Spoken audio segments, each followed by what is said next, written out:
And the search for the Chief Justice to replace retired David Maraga starts on Monday. The 10 nominees shortlisted for the position will start appearing before the Judicial Service Commission interviewing panel.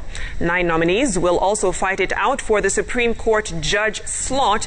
And as Chemutai Goin reports, a delicate balancing act will be required owing to the intrigues that will play out in determining who will form the next bench, as the Judicial Service Commission has to consider various issues including gender, age, experience, and regional balance. Thank you very much, and may God bless you. 13 individuals had initially applied for the Chief Justice position, but after thorough scrutiny of their documents, 3 nominees were dropped, leaving Justice William Ouko, Lady Justice Martha Koome, Justice Chitembwe Said Juma, Professor Patricia Mbote, Justice Marete Njagi, Philip Murgor, Justice Matthews Nduma, Frederick Ngatia, Dr. Weke Samoni, and Alice Yano. The 10 are set to face the JSC panel for Monday in interviews that will run until 23rd April. Once again, the JSC will have to grapple with interests and intrigues that have characterized the search for the individual that will lead the country's judiciary. Other than ensuring the new bench will have regional and ethnic balance and meet the not more than 2/3 requirement, which the previous bench failed to have, will be the question on whether to pick an insider or an outsider. While David Maraga was largely considered an insider, having risen through the ranks in the judiciary, his predecessor Willie Mutunga was drawn from an activist background. During his tenure, the judiciary faced a backlash. But it was perhaps the tenure of David Maraga's staunch Adventists that threw the judiciary in the limelight, putting it at constant loggerheads with the executive, which started from the historic ruling nullifying President Uhuru Kenyatta's election victory in 2017. We have a problem with our judiciary, but regardless, we respect, but we shall revisit.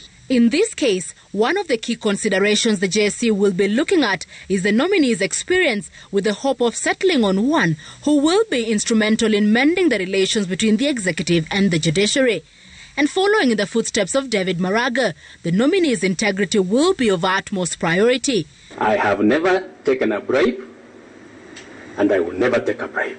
With the new bench expected to possibly oversee a presidential election petition in 2022, there is bound to be a significant amount of interest by the political class.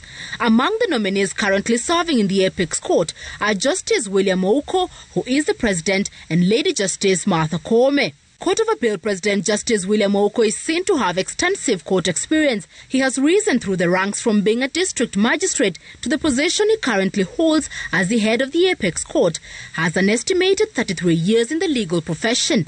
Lady Justice Martha Koome, on the other hand, will be making her second stab at the position of Chief Justice. She is currently based in Nairobi, but has served in Nyeri and Malindi and has an estimated 33 years in the legal profession. Koome joined the judiciary in 2003. Prior to that, she was a human rights defender. The other nominee, Justice Chitembwe Said Juma, with a 29-year experience in the legal profession, was appointed a High Court judge in 2009 and is currently serving in the Civil Division of the High Court in Nairobi. In late October 2011, Chitembwe was acquitted of a 1.37 billion shilling fraud and abuse of office charges when the court found that he and another accused person had no case to answer. Justice Matthews Nduma has served in the legal profession for over 31 years and is currently based at the Employment and Labour Relations Court in Nairobi.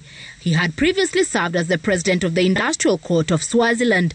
Nduma's counterpart, Justice David Marete, who is serving at the Industrial Court in Nyeri, has a 35-year experience in the legal profession, having served in the same court in Nairobi, Kericho and Eldoret. He started off as a state counsel in the Office of the Attorney General between 1985 to 2002. Former Director of Public Prosecutions Philip Murgor is also angling for the Chief Justice position. He will be capitalizing on his 34 years experience in the legal profession and his feat during his tenure as DPP. His counterpart Fred Ngatia tops the list of the individuals with the longest careers in the legal profession at 41 years. He has been a constant face in the corridors of justice and is on record as having represented President Uhuru Kenyatta in the 2017 presidential election petition. Patricia Mbote, the other of the 3 female applicants for the post, has an average of 30 years experience in the legal profession. She is an astute academic and was admitted to the role of advocate in 1989. Her fellow academician, Dr. Wekesa Moni, has a career in the legal profession spanning 16 years, having been admitted to the role of advocate in 2004. He is currently an associate professor at Daystar University. Miss Alice Yano, born in Elgeyo Marakwet County, is also seeking to make history as Kenya's first female Chief Justice. She boasts of 25 years' experience in the legal profession and is currently a senior partner at her legal firm. JSC will also be interviewing 9 other nominees for the position of Judge of the Supreme Court, among them 5 who have also applied for the position of Chief Justice. While releasing the names of the shortlisted candidates, JSC called on the public to submit memoranda for or against the nominees, which will also form part of the interview process. Chemutai Goin, Citizen TV.